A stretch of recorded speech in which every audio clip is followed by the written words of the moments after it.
ပြီးတော့ခါတော့ဂျာမန်ဘာသာစကားကလည်း B1 level အထိလိုမယ်ပေါ့နော်ဆိုတော့ပုံမှန်ဆိုလို့ရှိရင်တော့တက္ကသိုလ်တက်တဲ့သူတွေဆိုလို့ရှိရင်တော့ IELTS က international ဒီဟိုပါပေါ့ကျောင်းသားတွေတို့က English course နဲ့ဆိုလို့ရှိရင်တော့ဒီဘက်မှာ IELTS တောင်းတယ်အဲ့လိုမျိုးမဟုတ်ဘဲနဲ့သူ့ရဲ့ဂျာမန်ဘာသာစကား language level ပေါ်မှာမူတည်ပြီးတော့မှတခြားပေါ့ဂျာမန်ဘာသာစကားနဲ့ပြောရတဲ့တက္ကသိုလ်တွေတက်မယ်ဆိုရင်တော့ IELTS ကတော့ဖြည့်ထားရင်တော့ကောင်းတယ်တကယ်လို့မဖြည့်ဘူးဆိုရင်တော့လည်းအဲ့လိုမျိုးတက္ကသိုလ်တွေရှာ join ရမှာပေါ့နော်ဟုတ်ကဲ့ဟုတ်အဲ့ဆိုတခြားတော့သူတို့ထပ်ပြီးတော့မတောင်းတော့ပေါ့နော်ဟုတ်ကဲ့ဟုတ်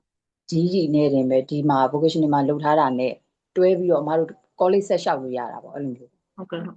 ဥပမာတစ်ခုပြောပြမယ်ပေါ့နော်ကျောင်းသူတစ်ယောက်ရှိတယ်သူကတက္ကသိုလ်တက်ချင်တာပေါ့နော်အဲ့လိုတက္ကသိုလ်ဒါပေမဲ့သူ့မှာ GD ပဲရှိတယ်ခုနကတော့သူတို့ရဲ့ဒီသူကတက်ချင်တာဂျာနီမှာတက်ချင်တာပေါ့နော်ဆိုတော့ तू က GD ပဲရှိတော့ तू ဘာတက်ရမလဲပေါ့နော် IGCSE ပဲလုပ်လိုက်ရမယ်အဲ့ဒါဆိုရင်နောက်ထပ်ထပ်ပြီးတစ်နှစ်ခွဲရကြာမှာပေါ့11 grade 11 grade 12စတက်ဖို့လည်းအဆင်မပြေတော့ဘူးပေါ့အဲ့လိုဆိုတော့ तू ကတခြားသောနိုင်ငံရဲ့ဒီ foundation တွေတက်ရမှာလား first year second year အထိတက်ပေးရမှာလားအဲ့လိုမျိုးဆိုပြီးတော့မှသူတို့ကစိတ်ပူတာပေါ့နော်ဆိုတော့အဲ့အကြောင်းသားကိုခုနကတော့အကြံပေးလိုက်တာ Auspido မဲ့ join လိုက်ပေါ့ဘာလို့လဲဆိုတော့အဲ့ကလေးကအခုတော့တက်နေပေါ့နော်ဆိုတော့ Auspido မဲ့ join လိုက်ဘာကြောင့်လဲဆိုတော့ Auspido ပြီးသွားရင် तू က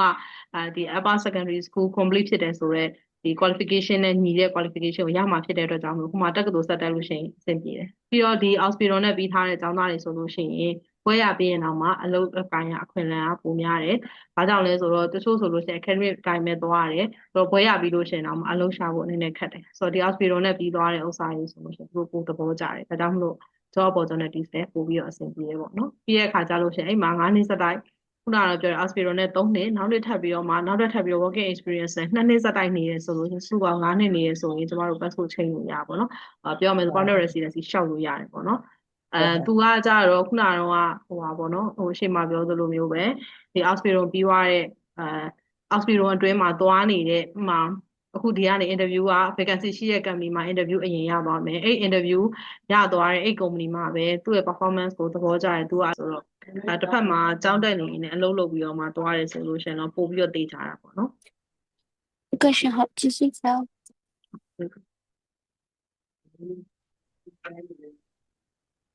Hello ဟုတ်ကဲ့နောက်ဒီဖုန်းလေးတစ်ခုလုံးမေးပြဟုတ်ကဲ့ရှင်ဟုတ်အဲ့ hospital နဲ့ vocational training 3နှစ်တက်နေတော့မှတကယ်လို့မိသားစုတွေအဲ့လိုမျိုးခေါ်ခွင့်အဲ့လိုမျိုးတွေရှိတာပြီလို့ဟုတ်ကဲ့ရှင်သူကကြတော့အခုလောလောဆယ်ပေါ့နော်aspirin တက်နေရဲ့အချိန်တွဲမှာဆိုလို့ရှိရင်တော့မိသားစုခေါ်မယ်ဆိုရင်တော့သူက visit နဲ့ပဲသွားလို့ရမယ် visit ကို maximum 3လ9လအထိသွားလို့ရတယ်ပြီးရင်တော့နိုင်ငံထဲကနေပြန်ထွက်ရမယ်ပေါ့နော်ပြီးတော့မှ family reunion visa ဆိုပြီးပြန်ရှောင်းရမယ် family reunion visa ပြန်ရှောင်းတဲ့အချိန်မှာအကိုကအဲ့မှာအလုပ်လုပ်ပြီးတော့ tax နှုတ်ပြီးတော့အခုရဲ့လာစာယူရို2200ကျန်တဲ့အချိန်မှာမိသားစုခေါ်လို့ရတယ်ဒီလိုပေါ့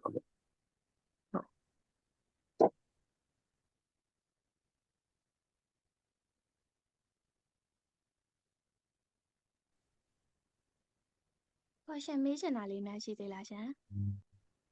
ဟုတ်တစ်ခုလောက်မေးချင်လို့ပါဟုတ်ကဲ့ရှင်ဒီကျွန်တော်တို့ဒီအခုprogram fees တွင်းပြီးတော့ပေါ့နော်ဒီ hospital ပဲမဖြစ်တာရောရှိလဲဟုတ် program သွင်းပြီးတော့မှ hospital ကိုဟုတ် hospital မရပါတော့အလုံးနဲ့ချိတ်ဆ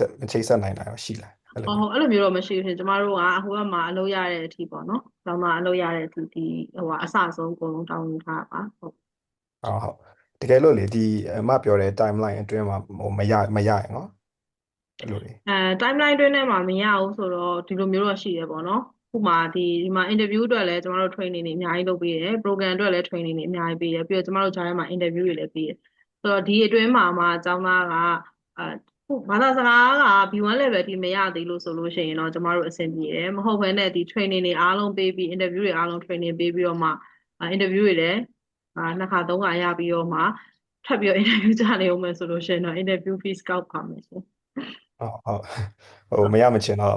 မလုပ်ပဲပေါ့နော်ဟုတ်ကဲ့ရှင်ဟုတ်ဟုတ်ကဲ့ကျေးဇူးပါမအဲ့လိုမျိုးလေဟိုလုတ်ပေးနှစ်ခါသုံးခါလည်းလုတ်ပေးဒီတိုင်အောင်ပေါ့နော်မအောင်မင်းနဲ့ဖေးဖြစ်တာမျိုးရော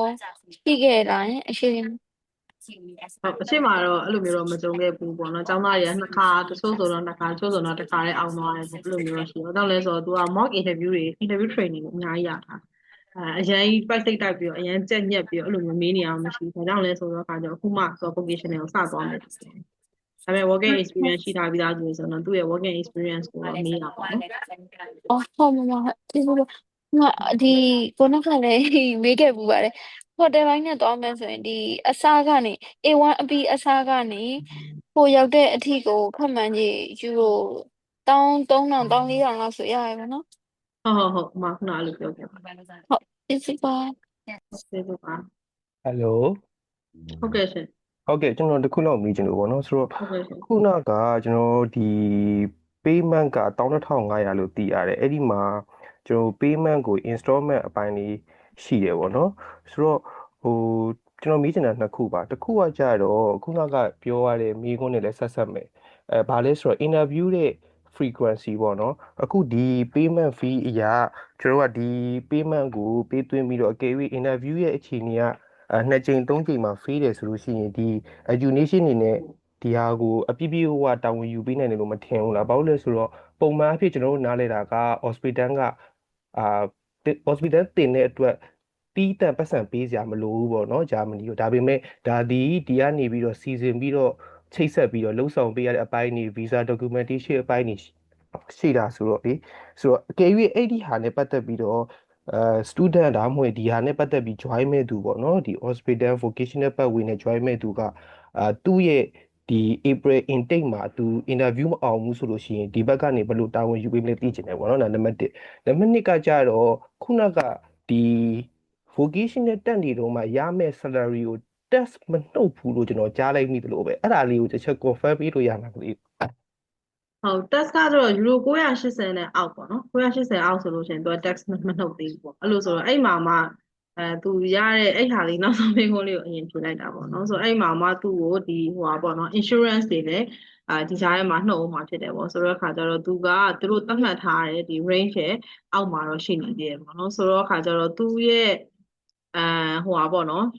ဒီယူရို980နဲ့အောက်ဆိုရင်သူက0 tax ပေါ့ဆိုတော့ဒါကြောင့်မလို့ခုနကတော့ကျွန်မ800ကနေ1200ကြားလို့ဆိုတော့ပြော1200ရတဲ့ဒီဟိုပါပေါ့ allowance ကကျတော့ nursing မိုင်းတွေက1200ရတာပေါ့ဒါပေမဲ့ hospitality နဲ့ culinary အောက်မှာဆိုလို့ရှိရင်တော့ယူရို800ကနေဒီဟိုပါပေါ့နော်1000ကြားကိုရမှာဆိုတော့အဲ့မှာမှတခြား health insurance တွေရော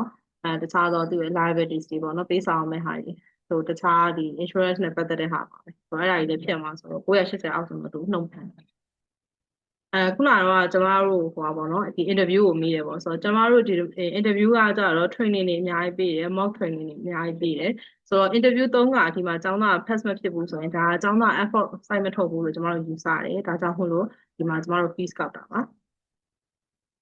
ဆိုတော့ဒီကြားထဲမှာလောက်ရမယ် administrative tax တွေအကြောင်းကိုကျမတို့ကြောင်းလျှောက်ပေးရမယ့်ဟာတွေစာမွေးဖြေဖို့အတွက် register လုပ်ပေးတဲ့ဥစ္စာတွေပြီးတော့ဟိုဘက်မှာပေါ့နော်ကျမတို့စီစဉ်ရရှိတာဒီ program fee ဆောင်မှာခုနကတော့ကျမပြောထားတဲ့ဒီအချက်လက်တွေပဲကျမတို့ခုနကစောင်းတဲ့ထဲမှာ hidden cost တွေဒီ cost တွေပဲဒီ service နဲ့ဒီ cost တွေကိုအတိအကျပေးမှာဖြစ်တယ်ပေါ့နော်ဆိုတော့အဲ့လိုမျိုးဖြစ်တဲ့အတွက်ကြောင့်မို့လို့ကျောင်းသားအနေနဲ့ကကြတော့ဒီ interview အတွက်ကိုသူ့အနေနဲ့ effort site ထုတ်တင်တယ်ကျွန်တော် effort မ site ထုတ်ဘူးဆိုလို့ရှိရင်တော့ကျမတို့ဘက်ကနေပြီး fees ပြန်ကောက်ပြီးတော့မှဟိုဖြစ်မှာပါဒါကတော့ဒီ education ရဲ့စီကံချက်ပေါ့နော်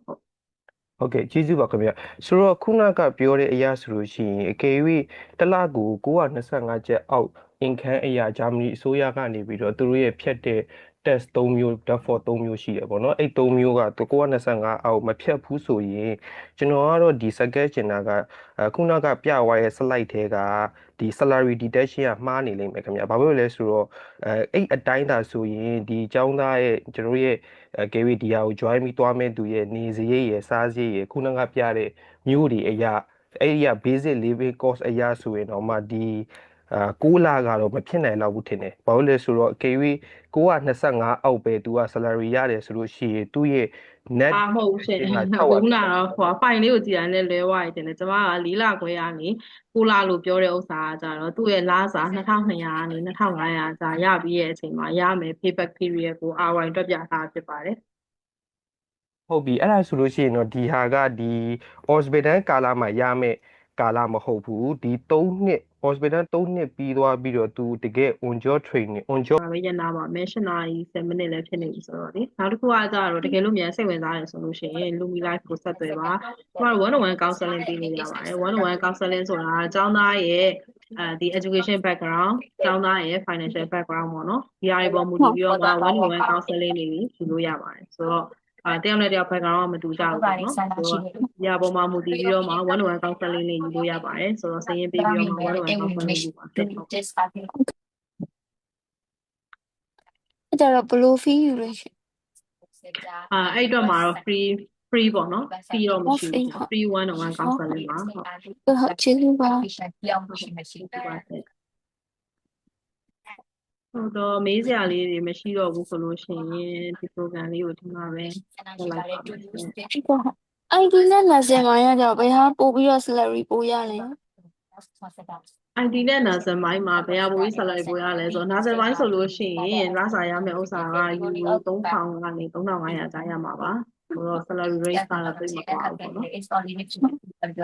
အမေညီမလေးရဲ့ passion နဲ့ဆိုင်တဲ့ကိုပါဝါဒနာကိုပါတကယ်တော့ဒီ professional နှစ်ခုကအရန်ကို different ဖြစ်လို့နေဆိုတော့ different ဖြစ်လို့နေဆိုတော့ဒီ page နှစ်ခုမှာညီမလေးကဘယ်ဟာနဲ့ပတ်သက် professional ဖြစ်တယ်ညီမလေးရဲ့ passion နဲ့ဆိုင်ပါတယ်ဆိုတော့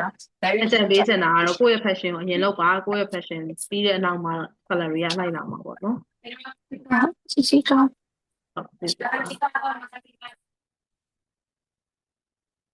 ဟုတ်တော့လူမီ live ကတည်းရောကျမတို့ဒီ program လေးကိုဒီမှာပဲအစီအစဉ်လေးရက်လိုက်လား7နာရီ7နှစ်လည်းဖြစ်နေဟုတ်ပါချင်းပေးလို့များကျေးဇူးတင်ပါတယ်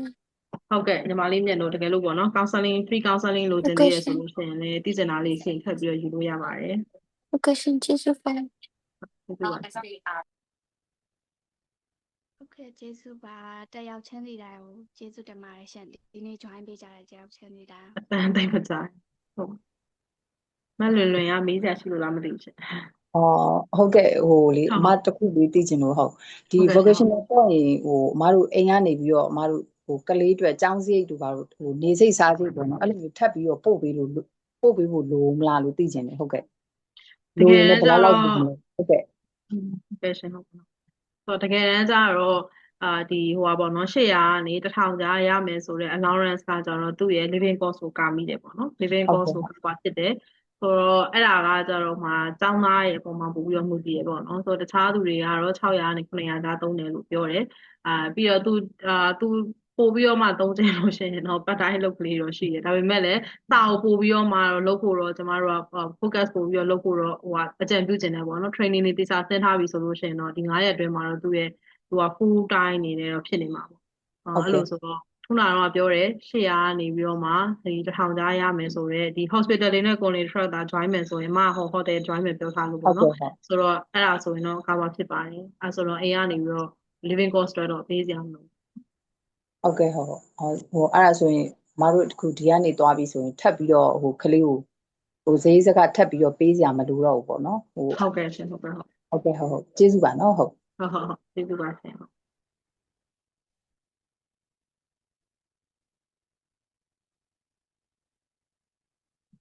လာကအတန်းလေးမစားရအဲ့ဆိုလို့ရှိရင်တကယ်လို့ပေါ့နော်မေးစရာမေးခွန်းလေးရှိတယ်ဆိုရင်ကျမတို့ free 1-on-1 counseling ပေါ့နော်သေရိတ်ထပ်ပေးကြမလို့ကျမတို့ free လုပ်ပေးရတယ်1-on-1 counseling free လုပ်ပေးပါတယ်ဆိုတော့အဲ့ဒီ like ကိုဆက်သွယ်ပြီးတော့1-on-1 counseling အတွက် join ပါရှင်အခုတော့ကျမတို့အချိန်နဲ့လည်နေပြီဆိုတော့ဒီ seminar လေးကိုဒီမှာပဲရက်လိုက်ပါမယ်ဆိုတော့ဒီနေ့ဒီ seminar လေးကိုတက်ပြီးတဲ့တယောက်ချင်းစီတိုင်းကိုကျေးဇူးအများကြီးတင်ပါတယ်ရှင်ဟုတ်ကဲ့ကျေးဇူးပါဟုတ်ကဲ့ရှင်အားလုံး good night ပါရှင်